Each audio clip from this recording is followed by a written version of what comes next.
Great. Anna, thanks so much for joining us today. I'm very excited to be hosting this guest on our Climate Cafe because I feel like every time I go into kind of a multinational corporate conversation, it definitely gets to how do you deal with the kaleidoscope of supplier data? And usually the name WBCSD and PACT, which we'll get into those acronyms, they come up. So it's really seeing the way that the work you've been doing has permeated the space has been really impressive. So yeah, it's just a huge privilege to have you joining us today. Thank you so much for the invite. Yeah, so I'm pleased to introduce Anna Stanley-Radière. Anna is the World Business Council on Sustainable Development, or WBCSD, the Director for Climate Transparency. You co-lead the climate work and with a focus on transparency on data and accountability, and specifically on the Partnership for Carbon Transparency, yes. PACT. We like our acronyms. PACT. We do love them, don't we? You can call it PACT. PACT. So I like it. It's kind of a PACT promise. And so before WBCSD, you worked on Seaweed Coalition for Europe, which is with Systemic, which is I really like that. Kind of finding in your experience. And you've also advised or worked with McKinsey and Company advising on sustainability. And then before that, Origin, kind of intellectual property lawyer, both in the UK and Germany. So super interesting background and quite a journey. So today we'll be covering a little bit about your career and your professional journey, the PACT project itself and supplier data, as well as how this new development fits into the overall landscape of standards and what's ahead. So just to give a little bit of an overview of what's coming up. So starting with so intellectual property to consulting and then oceans and data transparency, what's the common thread that's kind of taken you through these different opportunities? It's a good question, and sort of it's always really interesting to hear sort of your life told by someone else in a way, or your sort of experience. I think for me, there's sort of 2 or 3 common threads. It's collaboration and bringing people together, and sort of might not quite feel like that if you're talking about law, but intellectual property law is very much related around the sort of the creative side of things, building things up as well. So I think that's the second thing. How do you sort of create and build things, and then the strategic side of things. So how do you strategize towards impact? How do you change systems, especially sort of coming from the McKinsey level, the consulting lens. I did a lot of work around that and how you can really develop thought leadership in places. And I think Scope 3 is one of the areas where we were talking about it earlier today. Sort of we've been around with PACT for 3 years. 3 years ago, we were the only one. We're not the only ones, but there were very few people talking about Scope 3. So I think those are sort of things, collaboration, growth building out, and that thought leadership, strategic side. So an early mover on the Scope 3 piece. And what was it that led you to the World Business Council? Did you know were you working on Scope 3 kind of even before? What do you hope to achieve with your posting to WBCSD? Yeah, so I arrived sort of by, I guess, hazard or freak chance. Okay. And if I'm going to be very honest, when I sort of saw this opportunity to be seconded by Unilever into the WBCSD, I was a little bit like, data, decarbonization. I love oceans. I love sort of, things which are very sort of on the ground. I came from a bit of a different sort of world, and I was like, oh God. But it was winter, it was COVID. I had nothing to do, quite honestly. And I just moved to Paris. I just left Systemic. Was sort of looking forward to finding myself a little bit and figuring out the next steps. And then I saw this opportunity, and I've always followed WBCSD from afar. Really loved the sort of notion of bringing together corporates and other players to collaborate on sort of really important topics across different areas. And I think it was that what attracted me originally to the project. And sort of little did I know that it really played to the things that I love about building things around collaboration, around driving sort of change. And here I am a couple of years later, absolutely bloody loving it. And so it's very sort of hazardous a coincidence, but it's I think life has its ways, and I think anyone who's a couple of years down their career knows that life has its ways of always taking you in places you might not expect. And at the moment, you're probably thinking, why am I here? And then sort of a couple of years looking back, you actually understand why you arrived there. So that's how I got there. That's a great, very inspiring story, how sometimes these chance outcome or occurrences can take you to really amazing. Well, that's what you were saying, right? Yeah. Like in your career, you were sharing a little bit up front how, the diversity of it, but you sort of, I think it's probably also what makes you much more able to deal with challenging situations, to deal with, to bring all the different bits together. I think especially in the climate space, having a broad education, let's call it that, right? Having the strategic side, having the ocean side, all that, I think it really helps when you're actually trying to work with different stakeholders and understanding what drives them. So, I think equally for you, it's very much bringing that expertise into Terrascope as well. Yeah, and so let's talk a little bit about Asia and what brings you to Singapore today, and broadly, kind of what role does the Asia Pacific play in your work? So WBCSD is a third European members. We've got lots of business members. We've got a third Europe, a third America, and about a third roughly in APAC. I'm actually here, originally we were invited to a business innovation forum held by the Minister of the Environment in Korea. So that's where I'm going to be heading next. And I sort of said to my team, do I go to Korea for this incredible opportunity, but it's 15 minutes. And we all decided I couldn't really justify the carbon. I tried really not to fly in my personal life. So, that it really sort of, made my heart bleed to just fly across the world just to come here for 15 minutes. And so I said, you know what, we've got so many members here. We've got the region really, I feel like is sort of, it's a slow burner, but it's really starting to explode in certain parts of the region. And, there's obviously big differences across the region, but it's really important to come here to understand what's moving companies here, what's moving stakeholders here, and how we can help drive some of that progress. And so off the back of that, I said to my team, okay, where do we go? So what do we do? And we decided that I was going to come here to Singapore, where we've got an office space, to engage some of the stakeholders here. On the one hand, with the technology players, and there's a sort of a real strong vibe around that here. And then also around some of the corporates that are over here. Then Korea, where I'll also be meeting some of our members. And then I'm heading to Japan, where we also have very strong connections, and we'll be hosting an event there. And then I'll be doing some holidays there. So I'm sort of business and pleasure. Maximize the emissions. Exactly. I do the same thing. The emissions. Yeah, absolutely. And so did you, just to dig into or double click on the PACT project and the Pathfinder Framework, which it's produced, did you join WBCSD with the partnership already existing, or was it something that you helped to conceive and kind of develop? I joined sort of at a time where it had been maybe 4 or 5 months in the making. The project was originally brought to us by a couple of our members who said, we really think there needs to be standardization around product level data. We want to do something in this space. We don't quite know what. We know that if we do it, people are not going to take it sort of seriously, or not going to it's not going to have the same weight in the sense because it's coming from one corporate. We want to create collaboration around it. We know others are going to have the same challenges. So it'd been sort of 4 or 5 months down, it was really in the scoping phase. Funnily enough, at the time when I joined, we were still sort of debating, do we create a tech solution? So I think, it really was, in the sort of nascent stages.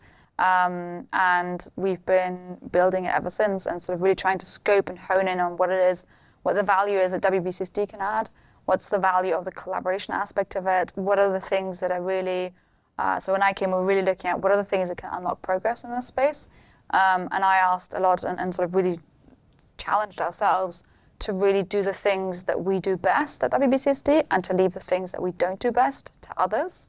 But equally knowing that there might be some spaces we have to move in, building on what we are as WBCSD, to leverage those into sort of making really helping deliver our objective of creating transparency. So one good example is I think I hired the first ever product manager into WBCSD. And we have an excellent product manager in my team that's really focused on building out the product PACT. WBCSD is not operated like that previously. So there are some things where we have to go into new ground, but I think very much so it's really about understanding what can we do and what do we leave others to do. So that's what where I brought my experience and sort of being strategic about how you do things and building out things and shaping coalitions, those sort of things. And those original members that were asking for something around the PACT, they were multinational corporates, and what was the problem they were trying to solve? I think the idea at the heart of it was from a consumer goods company, and they said we want to be able to showcase to our to our customers what the imprint or the footprint is of the products they consume. So to drive sort of choice and consumer knowledge and transparency, and that's sort of how it originally came about. I think in the meantime, and it's interesting to see, in the meantime, there's been a huge regulatory shift around Scope 3, of course, through the ISSP standard and others. There's been a lot of an understanding that's slowly developing that actually you're not going to be able to take the enough decarbonization action if you don't understand, basically where to invest in the value chain, which products to source, those sort of things. So it's much more than just a sort of marketing and external tool. I'm not saying the CPG company didn't get that, but I think for them it was one use case that was very sort of exciting to the outside world. And I think now it's very much about corporate decision making internally and with the value chain, as well as sort of meeting reporting requirements. Okay, so they wanted kind of an external validation, support verification. And then what was that? You mentioned the scoping. Should we build a tech solution? Where did you land on what the scope of the output should be for the PACT project? I think as anyone knows who's sort of in strategy is an ongoing process, and you always sort of like redefine and revisit, and sort of we're in the process of, at the moment, for example, of really taking a step back, looking long term again and saying, okay, where are we at, where we want to go, what do we have to do to get there? I think for us it was very clear that we want to make sure that we, like I said, enable corporates to take carbon-informed decisions and meet sort of or accelerate towards decarbonization. And so where we sort of landed was the only way for us to do that, or the best way for us to do that, was to work on two sides of sort of the challenge around Scope 3. On the one side, building on the Greenhouse Gas Protocol work that WBCSD leads, together with the World Resources Institute, around the methodological side, so helping companies calculate more accurately and more granular data, but also sort of more comparable data. And then on the other side, to actually get access to that data. And very quickly we realized that there was a breadth of new solutions being built there by different types of industry initiatives, by startups, by incumbents in this space. But that if you have, sort of all these solutions basically out there, but they can't connect to each other, you're just basically shifting the problem from an Excel sheet into the digital world. So how, what we would sort of thought about what we can do to actually help drive that sort of side of things as well. So it's like the methodology side and the technology side. And very much, I like to sort of take the analogy of how the internet works, right? So like that interoperability of you and me being able to exchange emails with each other. And we can find each other in the internet, first of all. But we can also know that when I send you an email, there's always a to and this, CC and a BCC and a subject line and a text box, and those sort of bits are always the same. So it's sort of taking that, but doing that for carbon is where we sort of started off. Great, and the output is the Pathfinder Framework. Is that how do you see the output of your PACT? Is that like the main kind of mantle that you hold up? Do you see that as one part of kind of a broader landscape, just for people that want to kind of we're currently we're trying to actually sort of create more clarity on how we go to the outside world with what we do, because it's quite complicated, I think, to navigate. But like I said, we work on sort of the two sides, the methodology and the data exchange.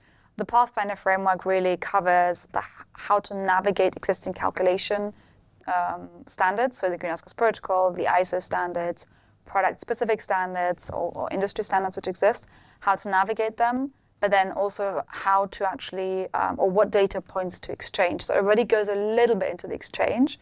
So that's sort of one side of the Pathfinder Framework, one side of what we're doing. And then we have a tech standard separate to that, which is an API. It's sort of something you implement as a tech provider, which has a slightly different audience, but it's the second half of the puzzle in a way. And the two need to work together. And that also makes what we do very different to what a lot of, I guess maybe industry initiatives, for example, are starting to do. They're very much focused on, creating a standard for calculation for their specific industry. It's not an industry-agnostic blueprint, but it also doesn't necessarily link up with the data exchange side and the sort of decentralized aspect of it. So you have the Pathfinder Framework and the Open API, and I think you mentioned around 500 products have so far been exchanged, or data around 500 products have been exchanged using the PACT specifications. So what are some of those products that you've seen kind of successfully be implemented? Yeah, so we did an implementation program this year. Really, I've been seeing, like I said, there was sort of a wave, 3 years ago, nobody was talking about Scope 3. There was a wave of progress in this space with the ISSB and others really starting to do work on this around the disclosure side of things. And so the more that sort of came up, the more people actually really starting to talk about Scope 3. And I was attending a lot of events, and some of my team as well last year, and everyone was always focused on the why of it. And everyone was like, it's so complicated, we can't do it, great, dream on, sort of scope through corporate, great, but scope through product level, my God, like we don't have the data. So we sort of got together in the team. We said, you know what, like we've now got these really good foundations. We've got the framework. We've got the tech specs. We've got corporates that are actually wanting to do this. We've got tech solutions that are actually ready to do this. Like, let's stop the bullshitting. Let's stop saying it's so complicated. Just get started and do something. And so out of that idea, we created this implementation program where we said, okay, out of all our members, and we have about 70 WBCSD members involved, we have an ecosystem of about 150 different organizations reaching from policymakers to regulators, disclosure, anyone and everyone sort of in this space coming together in PACT. And we said, what can we do to just get going, and who wants to actually be part of this? And so we had corporates say, hey, we'd love to lead on this. We want to get to more granularity. We've had industry initiatives that said, you know what, let's bring the industry lens to it. And we had tech providers that said, we've implemented everything you guys have done, and we're ready to connect to our peers and actually start helping to exchange that information. So that sort of kicked off the implementation program that we started in, I think it was like April, May time this year, which has run for the last sort of 6 months. And the aim really was to showcase that this works, right? We can exchange data. We purposely called it an implementation program, not a pilot, because pilot sort of, it's like testing it out, right? We really wanted to say, okay, this is being done. Corporates are exchanging data points. It's working, and these are the lessons that we've learned from that. These are the lessons they've learned. We're off. For example, we actually thought one of the products was one of the ingredients in our products was really, really heavy hitting in terms of emissions, and actually it's not. It's something else. It's driving the emissions, right? So we need to change where we decarbonize. Those are the sorts of lessons that we're trying to get out of it. And then at the same time also being able to go out there and say, look, there's about 1,000, these companies in WBCSD and their suppliers, there's about 1,000 companies that are engaged in the implementation program. This is growing, and anyone who says this is too difficult, well, here's the proof of the pudding. So that was a little bit the aim of what we're trying to do here. Definitely feels like it's been successful to see some of those that happening and it working in practice. When we think about like I think general operations are happening in the quality of data today versus the standard that the PACT sets as a gold standard, how should supplier data be exchanged across the supply chain? And what are the main things that the PACT is now kind of holding up as the gold standard? So I think what we're trying to get to is more comparable, consistent, and granular data. So really focus on the product level, focus on ensuring there's sort of a consistent way, or you have the transparency of how the data has been calculated, and you also have that the consistency, so you know that the standards have been applied in the same way. And also knowing that you're getting the same data points. So that's really the fundamental sort of what we're really focused on. And it's focused on primary data, which I know sort of to some people, they say, oh, we don't have that much primary data in the value chain, like our suppliers are just getting started. And I think it's very much focused on having a pragmatic approach, knowing that, the data points that you're exchanging are the product carbon footprint, maybe the sort of temporal nature of it, when was it created, the geography where, those sort of things.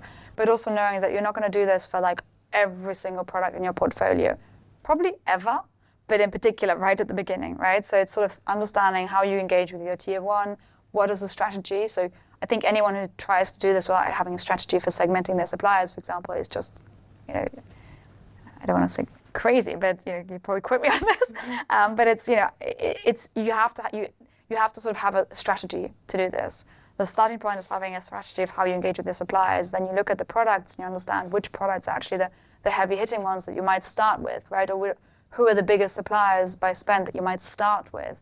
And you identify a couple of products that you want to understand in more detail, because those are the ones where you assume you have a lot of carbon, or those are very heavy hitting in your portfolio. So it's sort of almost like a step-by-step approach that you take. And you start with your tier one, and you start with, sort of some of the corporates we work with, they say, for the most advanced suppliers, we use PACT and the Pathfinder Framework and the methodologies. But then for the others, we do sort of slightly more pragmatic approaches.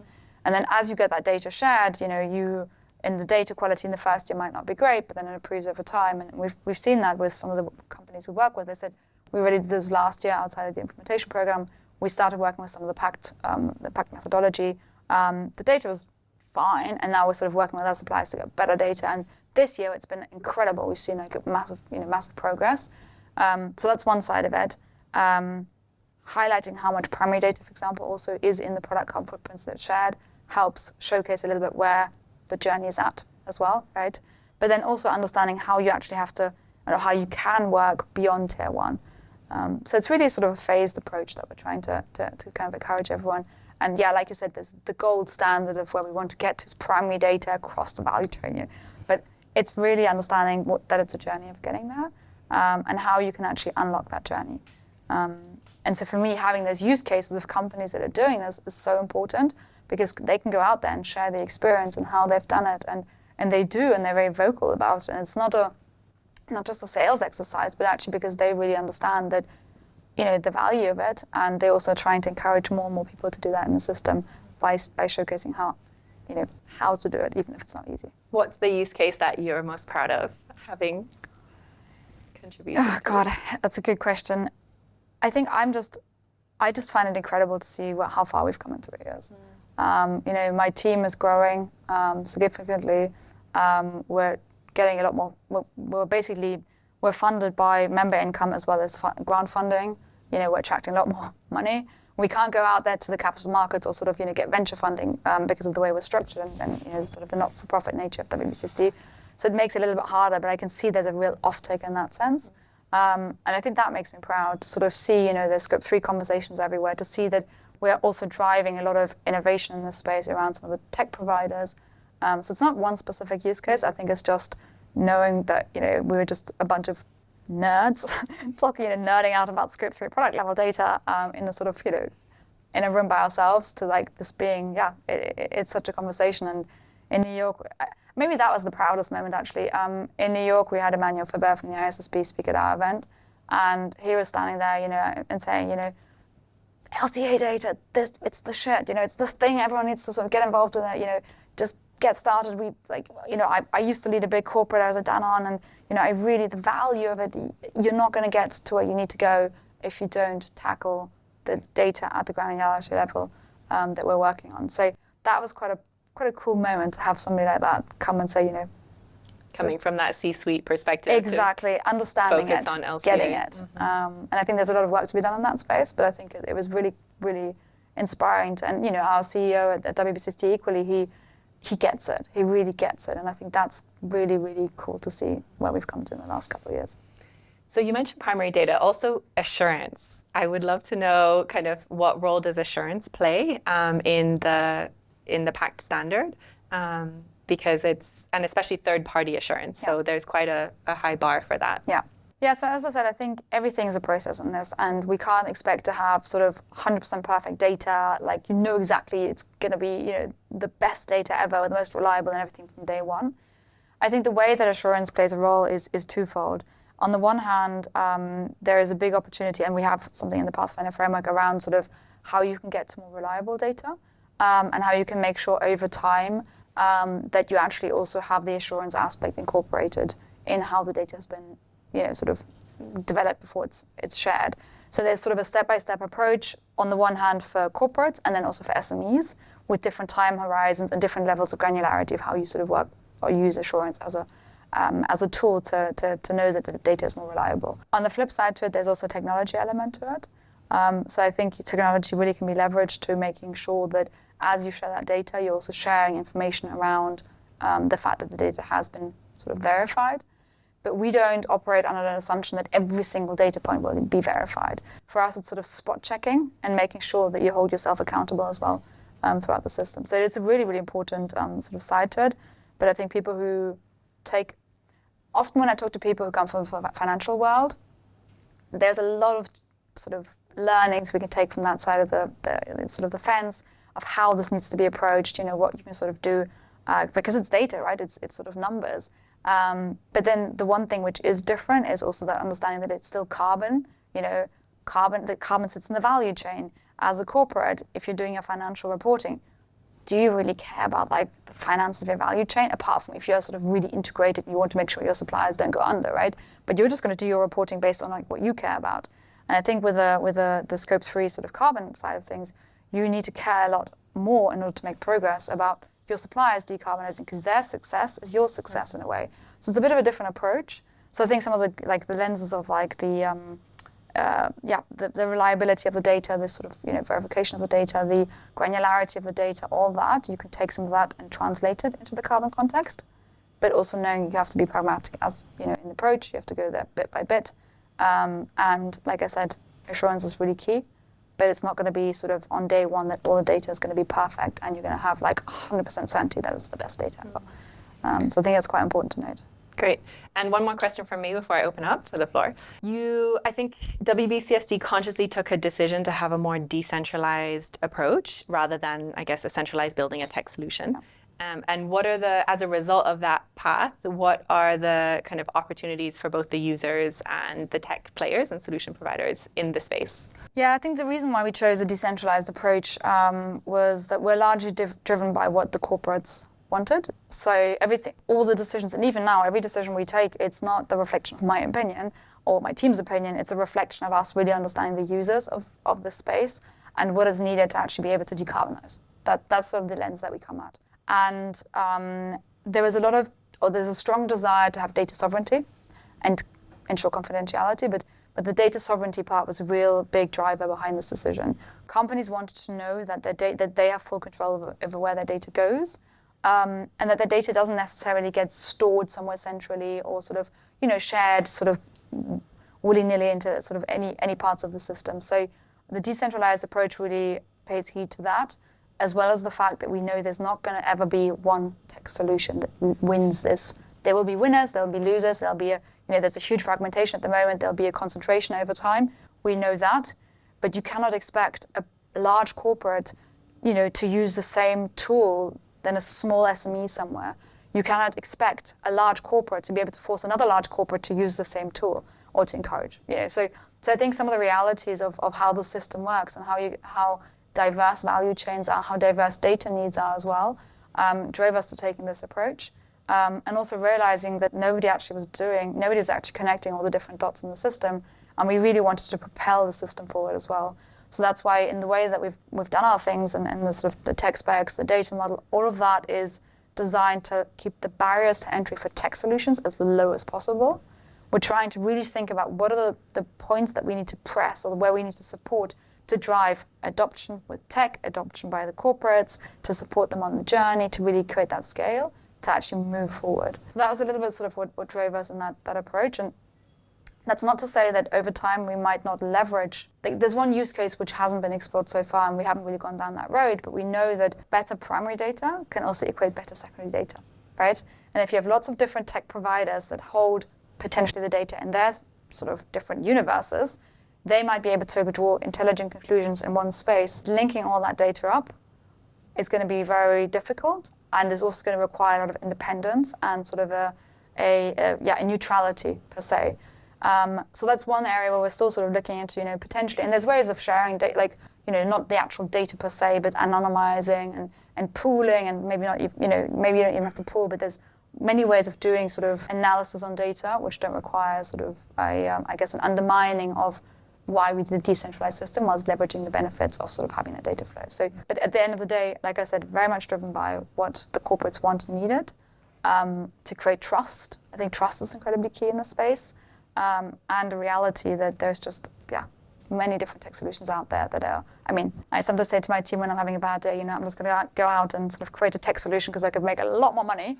The sort of venture landscape around carbon accounting is insane how much money, there's a lot of money in that space at the moment. So there's a lot of growth happening. There's big incumbents, like SAP and others who are really investing in this space as well. So connecting all that up and making sure the data can be transferred across the value chain no matter who you are, that really is what drives us on the tech side. Yeah. I think as a tech player in that landscape, the key thing that keeps me up is how does all of those investments result in decarbonization, right? Yeah. Which is why we're all doing this. So super, super interesting. And that's where you're going to compete, right? Compete on a nice user interface, on the added-on services, on all the sort of on the sector you're specializing in, maybe. But you're not going to, at the end of the day, you're not going to compete in having the best calculation engine in the background, because again, if you want to have comparability, potentially, you need to work on on making sure that all the tech solutions have the same calculation engine, right? Another area we're looking into. You're not going to compete on having, the biggest set of clients. That's not how it's going to work. Obviously, you're really going to compete on being connected to other players, and that's going to give you strength, and that's going to give you market share, because together you can grow the system much more and you can link up value chains. So for us, we always try to also highlight to the tech solutions, coming into the space, this is not a space where you're going to win if you're in it by yourself. You're going to win if you collaborate. And that's, I think, what for us, with the corporates and the tech providers, is what we're trying to drive home. And also everything we do, every decision we take, the way we interact with everyone in this ecosystem, the reason why I'm in Asia, the reason why, we go to all these other events is really to leverage the collaboration and the sort of opportunity that collaboration can create in this space. A healthy dose of co-opetition. Exactly. Yeah. I love that word. Are there any questions? Thank you so much for joining us. Really insightful and great to hear the conversation. We talk about standardization, which I think is a great thing, but you presented a new thing called PACT Framework. So for customers and businesses out there that already do it through ISO or GHG or PAS or PACS, or there's so many, what was the sort of motivation of not aligning, or did you align to one of those, or why a new framework? What does it mean? And what does it mean for customers or businesses that have already gone down a different path and using a different standard about being comparable? So. Yeah, it's a great question. And I think the way I always try to explain it is that the Pathfinder Framework is trying to help companies navigate the existing standards. So it's not an additional carbon accounting standard that tells you how to actually calculate things in detail. You need all the other standards to be able to actually use the Pathfinder Framework. You wouldn't be able to use it by itself. But the matter of fact is that, and a lot of companies are using, for example, the Greenhouse Gas Protocol, but then if they have two suppliers and they're using different standards to calculate a product carbon footprint, they can't actually be compared because they've been calculated differently. So at the end of the day, yes, of course, people are already doing things in a certain way, but they will also, and we're seeing this more and more, companies are starting to require their customers to use that standard or that standard. And we wanted to make sure that we help sort of say, okay, everyone is doing it in the same way and everyone's applying the standards in the same hierarchy or the same order, let's not call it hierarchy, in the same order to make sure that there's more comparability. So it's really more of a navigation aid on the sort of calculation side of things. And then when it comes to sharing the data, it is more prescriptive, but that's also because there was nothing out there around what data points you actually share and how does that help actually then make decisions. And do you guys proactively engage the assurance community about this? The reason I ask is we've spoken to a few about, what framework and what about PACT, and we've had a couple that are pretty serious LCA practitioners that don't really know. And I know it's new, but I'm just more the question is if you want to get this global sort of uptake, do you have a proactive approach to educating those assurance companies so that when their customer goes to them and says, hey, what about this PACT thing? They say, yeah, good idea, as opposed to I don't know, which may delay sort of adoption. Yeah, so yes is the answer. We spend a lot of time trying to, and especially now that we've sort of built the foundations of what we're doing, we've done the implementation program 1.0, we're starting 2.0 in January. We're really focusing on going out there and sort of making sure that we're scaling what we're doing into the right channels. We are seeing more and more actually, and it's quite interesting, we get sort of emails saying, from telecom company XYZ that's not even involved in WBCSD, I've been requested to share data which is PACT conformant. And it's really, for us, it's really nice to see that, but it's not enough. So I completely agree with that. I think there is a big need still to go out there and spread the message even more. So on the one hand, we're sort of taking our lessons from that and developing strategies around that, sort of go to market, different sort of, events, all these different things. The other thing that we're currently doing is we're working on an implementation sort of partnership strategy. So working exactly with the community of auditors, with the community of consultants, to find a way to use them to leverage to implement more into different areas. Because at the end of the day, like you said, if they don't know what we're doing, it's just the beginning of the journey. But if they don't know what we're doing, then it's very difficult also for them to advise their clients on these sort of things. But I think recognizing that the Pathfinder Framework has been out for a year and a half maybe. In the first edition, we're just about to update it into sort of a new edition. But it's not been that long, and I think many corporates are only just coming to the point where they're even understanding the need for product carbon footprinting.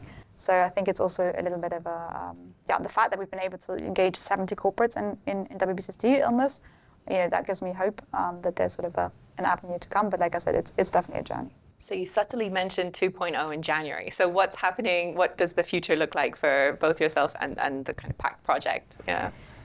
So I think, so for me personally, I started WBCSD as part of the climate team, then sort of shifted my focus really onto PACT, and I've been shifting my focus more and more into the general carbon accounting space. So at the moment, I'm working very strongly on the Greenhouse Gas Protocol as sort of one of the co-leads or acting co-leads on business engagement from the WBCSD side there.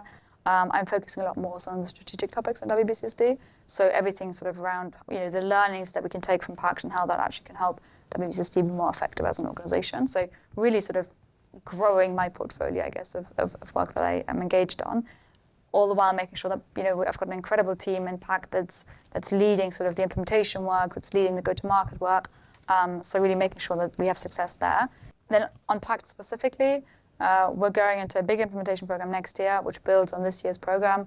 And I guess this year's program, we sort of, great, but it's not scalable, right? We did a lot of hand-holding, a lot of capability building with suppliers, very sort of, we had 8 lead companies. It was a lot easier to manage, but if we're going to get to thousands and, tens of thousands and hundreds of thousands of companies doing this, we're not going to be able to do it in the same way. So what we're building at the moment is sort of our version of what you can actually scale, making sure that that's also set in motion, as well as also to be able to measure our impact much more.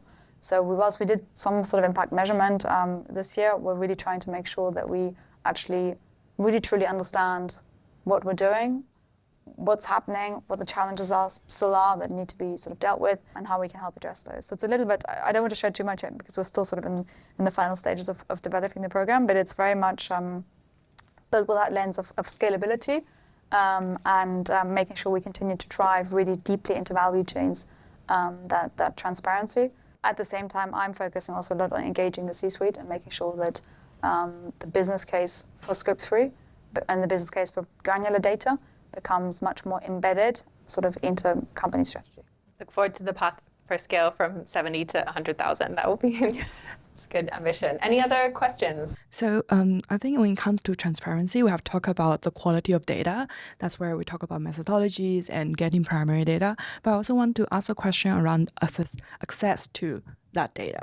I can imagine companies have very complex value chain, and it's a challenge to access, who to ask. For example, you can have tier 1 suppliers, which turn out not to be suppliers, but just vendors. They're just reselling stuff. So how do we navigate, this kind of supply chain traceability and understanding who to ask? And also for smaller companies, for example, Terrascope, how do we reach out to our suppliers and ask for those data? Because we may not necessarily have the leverage to ask, right? How do you see, what are the best practices and what are the solutions going forward? Yeah, no, I think it's a great question, and I think those are some of the insights or some of the insights that come out of the implementation program in particular as well, that we're trying to really, so we're doing an implementation program next year, and then alongside it, we're focusing on solving some of the challenges which we still see in the space, right? So the data side of things is a big challenge. What we're trying to do is we're trying to understand where can we be most effective in addressing the challenges and where does somebody else need to sort of maybe step in and support on that.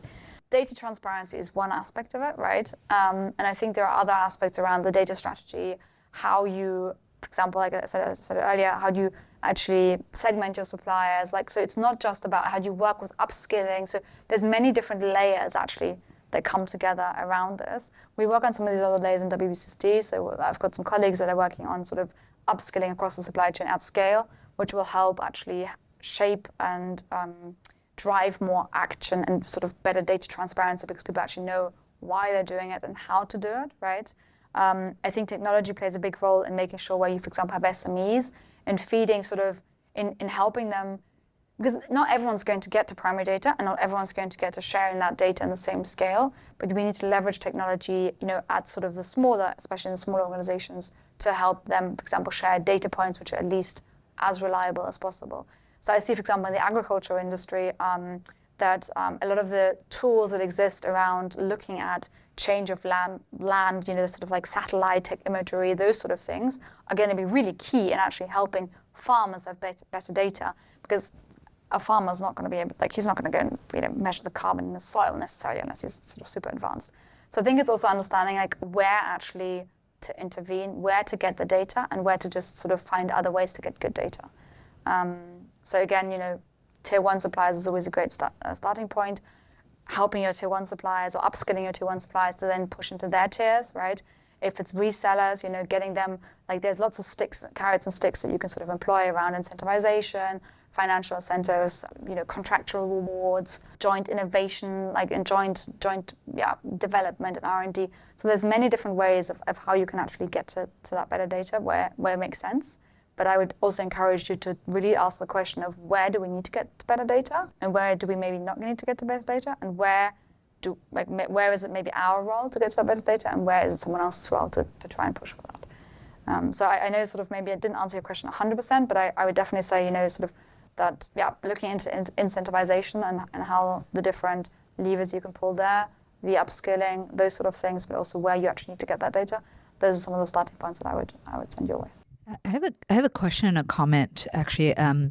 Some of the largest boards around the world are starting to try something somewhat interesting, which is to come together with competition or other buyers of the same product from their suppliers to co-fund decarbonization of suppliers.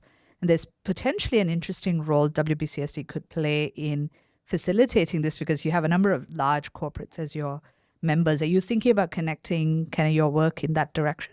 Yeah, it's interesting you raise that, because I was mentioning sort of the approach that we're trying to sort of start doing with auditors and consultants. And if you sort of spin that further, it's really then going from how do I help a consultant in a procurement team sort of do their procurement project with a company, to then driving buyers clubs among companies that consultants work with. They can also be that link, they can also drive that link internally, and we can drive that link externally to create those buying clubs. So it's exactly where sort of our head is going at a little bit as well. I think the other side to the coin is, and we're starting to work, and a lot of my work at WBCSD in the meantime focuses around creating the space for corporate performance and accountability, and really making sure that the system that corporates work in actually is fit for purpose. How do you bring policy incentives to the space? How do you bring the financial industry to the right space, that they send the right signals as well to corporates? And it's sort of almost a counterplay. You need to have the corporates sending the right signal, that they have the right data, that financial institutions know where to invest. And you need the corporates that know from the financial world that if they take investment decisions, they're actually going to be rewarded for green growth. So sort of bringing together some of those things is where we're starting to focus more and more. And that buyer club sort of notion that comes in, I think, it happens around green steel and all these things, right? So that's sort of where the ideas of these things come from. But I think around low carbon products in particular, and especially in light of all the CBAM and all the different regulations that are upcoming, I think there's a huge opportunity there as well. So I think it's an excellent point. Yeah, I think we're being a sectoral player, a sectoral technology player in some ways. We see customers already noticing a pattern of like, you're actually measuring, you're laying out the entire value chain of players. And perhaps this is something that we think about, like, can we facilitate that in the long run? Yeah, that's a very good point. It's a good segue into my closing question finale, which is a quote from Bill Gates, actually. I love this one.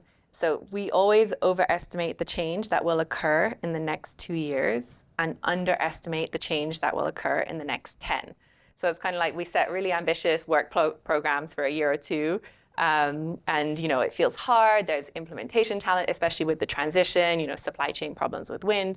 But then, as you were saying, like 3 years ago, kind of scope 3. So some things can just really progress fast. Like when you think about change, that 10-year horizon, so much can progress. And so what is the thing that you believe will catch us by surprise in the kind of 10-year horizon?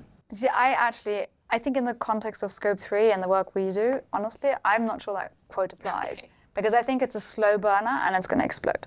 So I think it's going to be exactly the sort of the reverse. I think the change in the short term is really going to be, we're already seeing it, how companies are completely changing what they're doing. And I think it's going to take a couple of years. It is going to take a couple of years, but I think that the impact of what's happening today will really be like, really, really much bigger I think much faster than you expect. What I'm seeing, and it goes a little bit to what Maya is saying, I am seeing that the conversation is moving up a notch from the operational level, and some dreamers in the procurement department that want to have better data, or think, oh, it'd be great to have just to source products which are more sustainable on the basis of information of where the imprints are, the footprints actually divided across the different products, to it moving up to the C-suite. Somebody was sharing with me the other day that they have compensation linked in the C-suite to transparency around Scope 3.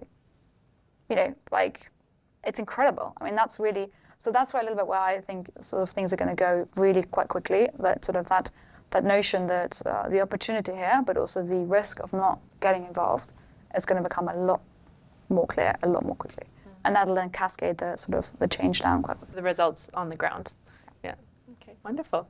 Thank you so much for joining us. Thank you for having me. Super insightful And conversation. thanks for the questions. And we continue to spread the PACT mantle Great. with everyone we talk to.